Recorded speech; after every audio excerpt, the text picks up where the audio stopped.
Have you ever heard about happily ever after? Yeah, well, that's a lie. And I'm here today to break it down why and to let you know on what real relationships are like. Hello, my name is Anna, and I'm here to break down the illusions of the Matrix for you.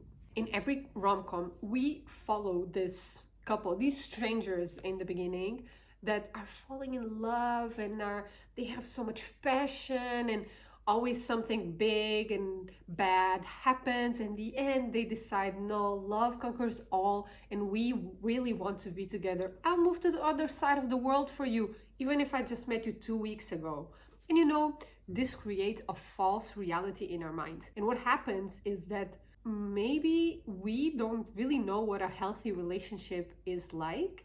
And when we are in healthy relationships, sometimes we tend to question it and to think, is this really how it is supposed to feel? Because this is not how I've been told I was supposed to feel in my one true relationship. This does a disservice to us because we are expecting fireworks and love and passion and doves flying by every time that we see this person.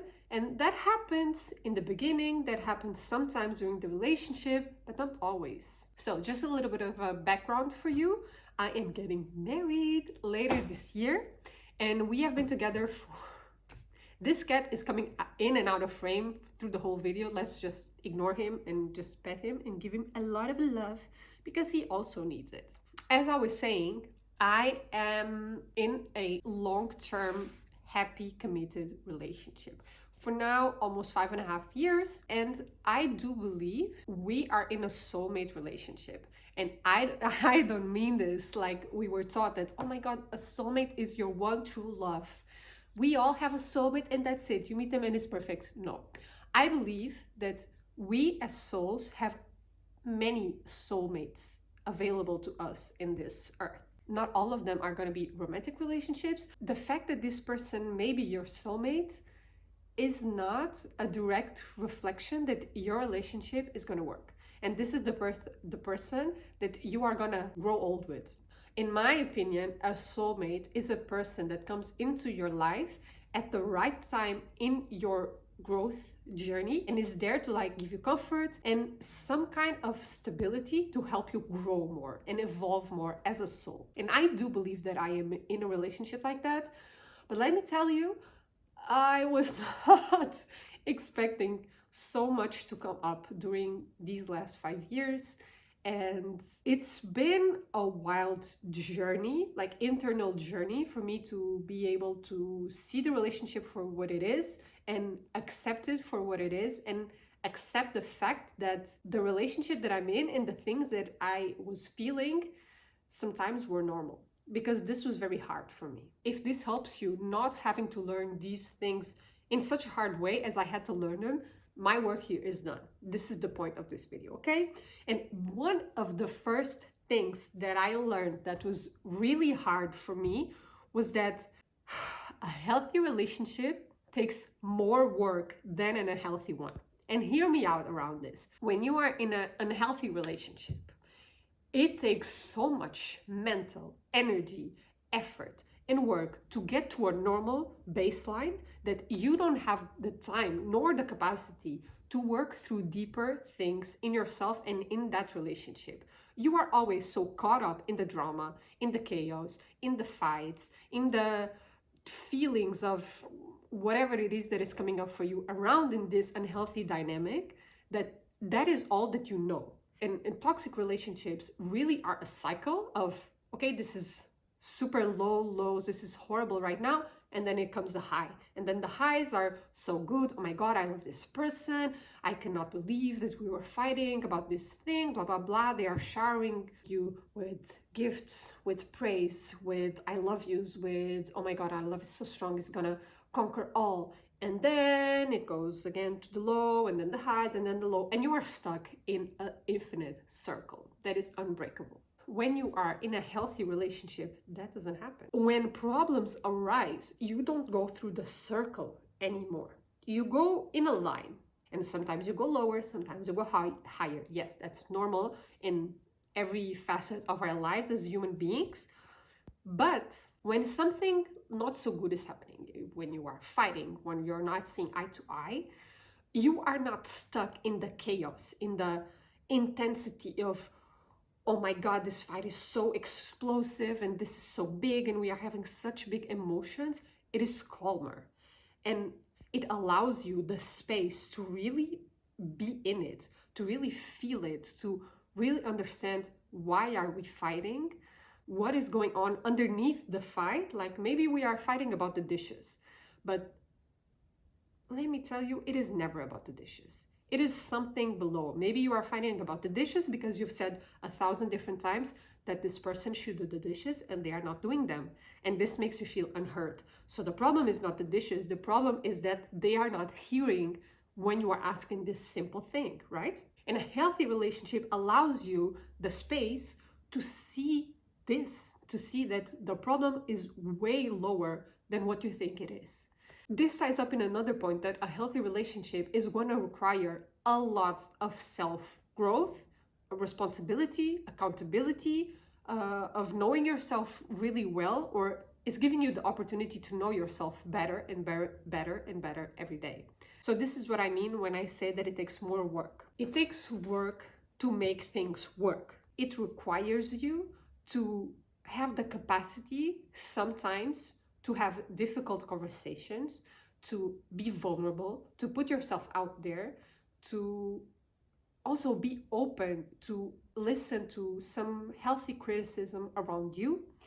You have to learn how to put your ego aside to sometimes hear stuff that you don't want to hear. And this, for me, this is work. This is the true work of a relationship. It's not, oh, we need to make it work because it's so difficult. We need to carry this because it's so heavy. No, making it work is really being open to each other. Another thing that relates to this very well is that being in a healthy relationship requires real vulnerability. Because if you are here building a life with this person, you need to be vulnerable. And I think sometimes, at least for me, it was very hard. It still is hard. I'm still learning how to be 100% vulnerable with this person in many different areas. This is very complex, especially when you've had relationships, friendships, family dynamics. It doesn't really matter. When you've had situations with other people where you felt like you could not be vulnerable, vulnerability is not only being able to cry in front of them, being able to talk about your problems to them. One thing that I want to make really, really clear is that the person that you are choosing to be your life partner is going to be there in all the important moments of your life, in the good and the bad moments of your life. This person is going to be there when your parents die, through childbirth and childcare. Is going to be there when you lose friends or when you make friends, or through weddings, or through people living your life, through job loss, through job gain, when you want to open a business, when you move houses, when you buy a house, when you go bankrupt. Everything in your life, this person is going to be there. So make sure two things: that you are able to let them into your life, really have the capacity to be there with them. This is the base and the focus of a relationship. You need to share this stuff. This is not your problem. This is our problem now. And two, you need to pick this person very well. Very well. And of course, maybe if you are not in a healthy dynamic with your partner right now, maybe some of the things that I'm saying are not making sense for you. To that, I say that maybe you need to think, maybe you need to reevaluate some stuff in your life, in yourself, in your relationship. I'm not here to say anything about your relationship. You're the only one that knows. You are the only one that knows. And this is not even a point that I wrote, but take every relationship advice with a grain of salt, because every relationship is different. And just because I have an opinion about how a relationship should be like, it doesn't mean that your opinion needs to be like this. I'm going to give you an example. Me and my partner share and talk a lot about everything that has happened in our past relationships. Every person that we've ever been with, relationships, stuff that happened, all of that. We share everything, and we are not scared to talk about our exes. If it comes up in a conversation, something, oh yeah, my ex did something, or oh yeah, I went to see that movie with my ex, something along those lines, and we share it and we talk a lot about that, because for us, past doesn't really matter. We are together right now, so why would we not be able to talk about our exes together, right? But I have a friend, one of my best friends, she doesn't have this dynamic with her partner, and they don't talk about the past at all. They don't want to know about each other's romantic past, and I don't understand that, to be honest. Like, that could never be me, but go her, good for her that she has found someone that shares that same value with her, and that in their relationship this works, and that is perfect. And for my relationship, my dynamic, how we deal with this is also perfect. So you really need to be aware when hearing to other people's opinions around relationships, and especially about your relationship, because if it works for you, it works for you. Of course, it's a little bit tricky if you are in a toxic relationship, in a toxic dynamic. Sometimes people are trying to warn you, people are trying to open your eyes to the reality of what is going on. But also, if you are in that situation, you are truly the only person that can break the pattern and leave. No one else can do that for you. But every relationship is going to be different, and what's healthy for me is going to look different of what is healthy for you. But let's go to the self-growth that I was talking about. I truly believe that we are on this earth, we are living this human life so that we can grow. It's the sole purpose for our soul is growth. Especially in relationships, things are gonna come up. And going back to the vulnerability that I was talking about, when you are vulnerable with someone, that means that this person sooner or later is gonna hurt you. Not because they wanna hurt you, but because maybe they are gonna say something or do something that is gonna trigger you in any way, shape, or form. And this is normal. This is normal because we all have our set of internal things that are going through our minds, internal beliefs, internal stories, things that have happened in our past, whatever. This is where self-growth comes in, because you need to be able to understand when that is happening because of that person or the relationship, or if it's something about you that you need to take care of, that you need to take accountability for. So I'm going to give an example. Imagine that you, in all your past relationships, were cheated on. So internally, you are very scared of getting cheated on again. Or you have created this belief that every guy that is with me is gonna cheat on me. So then you get into a healthy relationship, and this person is amazing. This person would never cheat on you. They are honest with you, they don't play games, they are a straightforward person with you always. They give you zero, absolutely zero things for you to worry about when you are not together. But your traumas and your triggers are still within you. Still within you, saying you got cheated on so many times. How do you know they are not cheating on you right now? And maybe you become a little bit controlling and a little bit possessive and a little bit insecure because you have this old programming going through your mind. But in reality, this is not about the other person. This is about you. So you really need to sometimes stop and look at yourself and take accountability by what's going on in your life.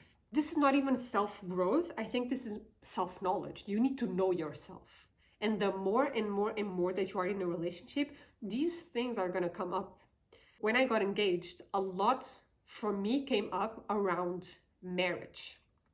And this is something that no one prepared me for. This can be another video in itself. I'm not going to get too much into it. A lot inside me came up around marriage, about do I feel ready to get married, about all the family dynamics that I saw around me, especially growing up, because that really molds us, around all of my past relationships. A lot of things started flooding my system out of absolutely nowhere. And this caught me completely off guard. And I had to work through a lot of that And I worked through some of it with my partner, but that was about me. It was never about him. It was never about me, like not knowing if I wanted to marry him. It was never about something that he did or that it didn't do. It was all about me. And I had to take accountability and the responsibility to deal with those things. And then the biggest lesson that I had to learn, that was happening throughout all the years that we were together, but only like in the past 6 months to a year that I've really integrated this.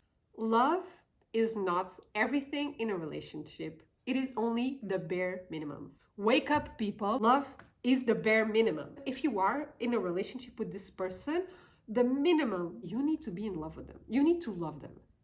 If you don't love each other, what are you doing together? Love is not a prize. Love is not something that needs to be conquered. Love is not an excuse to tolerate everything. Because you know what? The amount of times that I've heard, oh no, but we love each other, so that's okay. Oh, but I love him, so of course I'm gonna, I don't know, tolerate this or forgive him or whatever. It's like love is always an excuse for bad behavior. Girl, it is not. Love is really the base that you need to build everything else on top of. And love is something that grows in the day-to-day, in the small stuff, not in the big grand gestures. Because you know what? Life is the day-to-day. Life is boring most of the time. And love, relationships can be boring. The relationships are gonna be stuck in your day-to-day, are gonna be stuck in your routine. They are part of your routine. And this is so important for you to realize. When you truly understand that being friends with this person is more important, that trusting this person is more important, good communication with this person is more important. If you only love this person, but you don't have anything else, that is not sustainable. If you are in a relationship, or if you are thinking about getting into a relationship with someone, I want you to ask yourself, do I like this person? If we weren't dating, or if we weren't about to date, would I want to be friends with them? Do I like who they are? Do I like their personality? Do I like how they treat people around them? You don't need to think that they are like the most perfect person ever to ever exist, but you need to like them as a person. You cannot be blinded by this thing. Love is chemicals in our brain, and that's it. And I'm not saying like that love is not important at all. Of course, love is very important, but as I said, love is the bare minimum. This being said, I want to end with this. The one doesn't exist. You create it together. The one is nothing more than two people deciding that they want to be the one for each other in a relationship. That's it. There will never be a person that comes into your life and suddenly everything is perfect, suddenly everything makes sense. No. You can meet someone that makes you feel at home, that makes you feel comfortable, that makes you feel seen, that makes you feel loved. Yes, this is the point, to feel these things. But that doesn't make them the one. And you know the thing that people say like, oh no, but when you know, you know. I agree, but I disagree. I agree that when you know, but not that this is the right person for you. You know that you want to make it work. You know that you want to really try with this person, not that they're perfect for you. And when both people have that same mindset of, I want to be the one for this person, I want to be in this relationship 100%, there you go. So the next time that maybe you are here thinking that you need to meet this person that fills all this criteria for them to be the perfect partner for you, I want to remind you that love and feeling safe and feeling aligned with other people doesn't come, or might not come, in the form that you were expecting it. Before I met my fiance, I kind of had a few things that I wanted this person to have or to be. Two of them were, he needs to not live with his parents anymore, and he needs to be like financially stable. And these two things, when I met my fiance, he didn't have. He lived with his parents, he was working for a year after university, and that was it. And you know what? We made it work because external things don't really matter that much if they are a nice person on the inside and if they make you feel like this is a worth it relationship to follow. When you feel that they want the same things as you, when you are aligned in your visions, when you like this person as a person, and when you get that sense of, I want to try with you, don't ignore it. Because in the beginning, I had every urge to ignore it, to run, to fight this feeling. I had people around me saying to me that we were very different people, that we had very different ways of being, and that was true, but none of that mattered. And I am so glad that I stuck with this person, because these have been the best 5 years of my life. This has been the best relationship that I have ever been in. And if I had let myself be struck by fear and be struck by my old patterns of wanting things that were not totally healthy, I wouldn't be here today. There are a lot more things that I could talk about, and maybe I will do a part 2 of this video, who knows? I love to talk about love. I love to talk about relationships. I think we need to talk freely about relationships and about everything that comes surrounding them. So I'm gonna end things here. Leave a comment down below telling me what you think about this, if you are in a relationship, if you are not, what lessons you might have learned along your way. Thank you for hanging out with me today. Bye!